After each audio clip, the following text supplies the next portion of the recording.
Paul promoting it. You know, it's just like, doesn't bother me. There's compromising the sport, and that's like bad. I am seeing reports online that Jake Paul might be fighting Francis Ngannou, which is just absolutely bloody ridiculous. Jake Paul, Gervonta Tank Davis, the fight is in jeopardy, and it's for a reason that I think you believe, but maybe can't believe is happening again. Honestly, all this hype feels wild.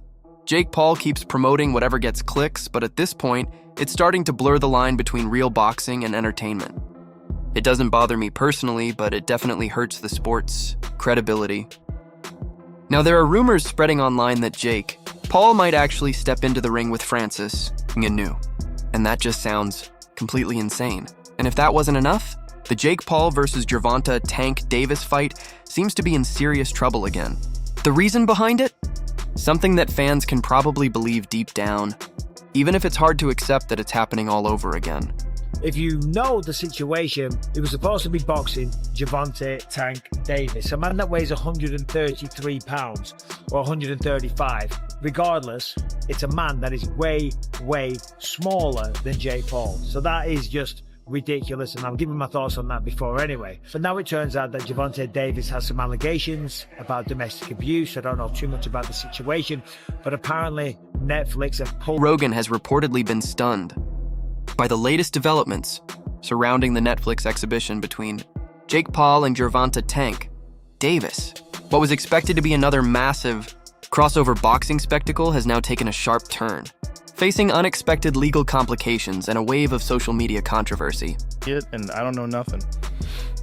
And don't take my advice. I love the Saudis. Don't take my opinion. I love the Israeli government. I love everybody. That had nothing to do with them.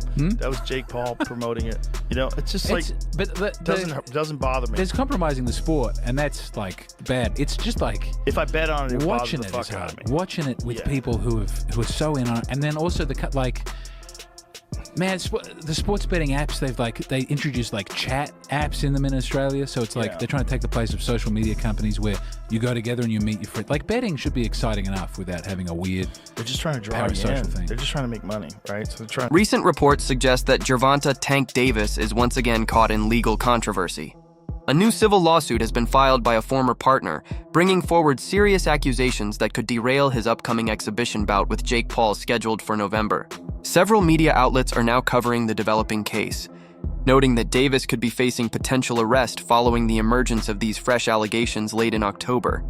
Online that Jake Paul might be fighting Francis Ngannou, which is just absolutely... Gervonta Davis's turbulent legal past has once again made its way into the spotlight. Earlier this year, he was taken into custody in South Florida on a misdemeanor battery charge, an incident that quickly made national headlines. Over the years, Davis has faced a series of legal challenges, with outcomes ranging from dropped charges to negotiated plea deals. This ongoing pattern has left both promoters and fans uneasy, as the latest allegations seem to carry even more weight than those before. Fire. And when his fight first got announced, I told y'all, the promo, when they start promoting it, it is going to be fire. The promo will be better than the fight, right? Because obviously, I don't like the fight. I'm not a fan of the fight. I cannot stand the decision for Tank to go in this direction, although I understand it, right? I understand it because I understand the business behind it. So I get all of that. But the promo is fire. If you go watch it, the way that is shot, the production of it looks very, very top of the line, top shelf, as you would expect from a company as big as Netflix, which is a $530 billion company. So they have the budget, they have the money to make sure their production is A1. Obviously, as a Tank Davis fan, paying attention to him in the promo, the young man looks in good spirits. He looks like he's in a good headspace, and he doesn't look like he's unhappy to be there, which bodes well for the prospects of him continuing his boxing career, I guess, not retiring. And I think that as he gets closer to the fight, as the fight happens, he'll be in this happy place. And I expect for Tank fans, for boxing fans, to get really good news after Tank Davis and Jake Paul share the ring and they do the post-fight press conference, I think that a lot of people will probably be happy with the outcome of what Tank Davis has to say after that fight. But the promo is fire. It's just a trailer. It's up on the Netflix YouTube channel. Go check it out if you haven't already. Really enjoyed watching that promo. Watched it a couple of times. And as I said, I'm paying attention to the press conferences. I'm paying attention to the build-up because I feel like there's a chance that could be more entertaining than the actual fight. Although sports journalist Dan Margar posted on X that the highly anticipated fight is being pushed back. Writing update. I'm hearing it's being postponed. Not sure of the new date yet, but I'm about 80% certain the November 14th event is off. His update suggests that organizers are looking to reschedule the matchup for a later time, possibly to sort out logistical issues and rebuild momentum. The promotion for Jake Paul versus Gervonta Davis has been massive, from expensive ad campaigns to non-stop interviews and social media hype. Everything about it screamed big event, but despite all that buzz, ticket sales have been underwhelming. Multiple outlets now report that sluggish sales and limited fan enthusiasm have fueled speculation that the fight could be delayed or even canceled altogether, as organizers rethink their next move. Pack it up. It's over with. Because the fight makes no sense. It doesn't even make sense for Jake. For all the things Jake's talking about doing, it makes no sense for him. Again, money, sure. It makes dollars make sense, okay, fine. But I want to see Jake in competitive matchups where I am interested in the outcome. I'm not interested in this. I'm not interested in the outcome of this. I was interested in Floyd versus Logan because there was an idea that Floyd was a little slower, a little older, and Logan would be able to knock him out. If Jake knocks Tank out, so what? What does that do for him? Because he said he could beat Canelo. He said he could beat Anthony Joshua. This one to me, like, I've gotten on board with a lot of Jake fights because they've made sense. Right? To me, they've made sense. Even Julio Cesar Chavez, after he's already beaten the guy that beat Julio Cesar Chavez Jr., beat Anderson Silva a couple of years back now, this one still kind of makes sense because you're getting maybe a better version of Chavez, and, you know, he's around the same weight now. When you talk about the Tank fight, I don't understand it. I don't understand it. But let's take a look at what he said to Ariel Helwani and see how he explains this fight. Was the next one Tank? Yeah, I mean, that was on the 1 yard line as well, but he has to rematch, you know, Lamont Roach. He wants to get that back.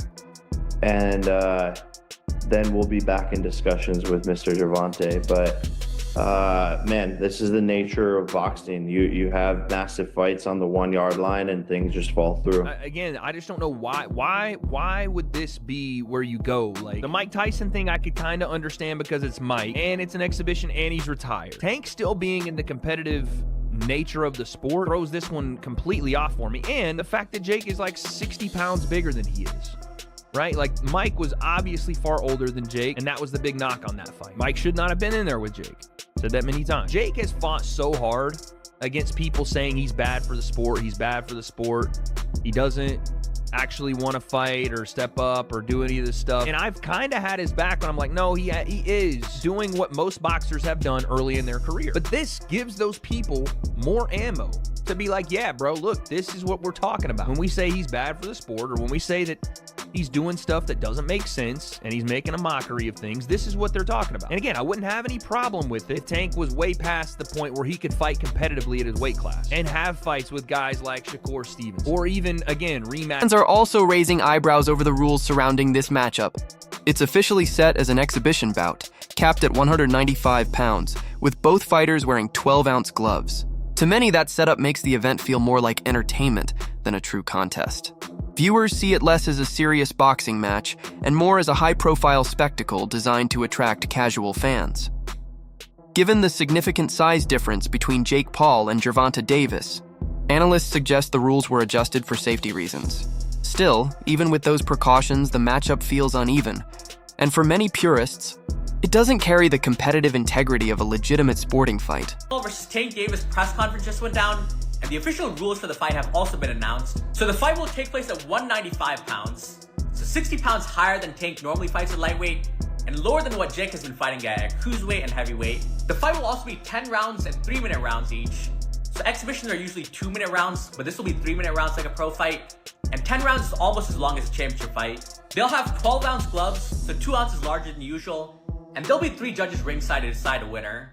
So unlike normal exhibitions where there is no winner, if this fight does go to decision, they will have scorecards to decide who wins. Now in the press conference, Tank was asked why he's taking this fight and not the Lamont Roach rematch, and he said he's doing what's best for him and his family. The media always switch up on him after one fight, and this is what he wants to do. He also said that Jake is a decent fighter, but taller fighters struggle with shorter fighters, and he's gonna frustrate Jake, and after a couple of rounds, everyone knows what's gonna happen. Now Jake, he promised to knock Tank out. He said that Tank has holes in his defense, gets frustrated, and we saw what a 135-pound Roach did to him, so he's gonna knock him out. Jake also said that he still wants Canelo even though he lost to Crawford. And he said after he gets through Tank, Canelo's gonna be on his list. And then we had the face-off with a noticeable size difference, but that was the first press conference. And I'm glad there's gonna be a winner, because I do think— And that's it for today's video. What do you think? Is this fight a smart move for the sport, or just another money grab? Let us know your thoughts in the comments below.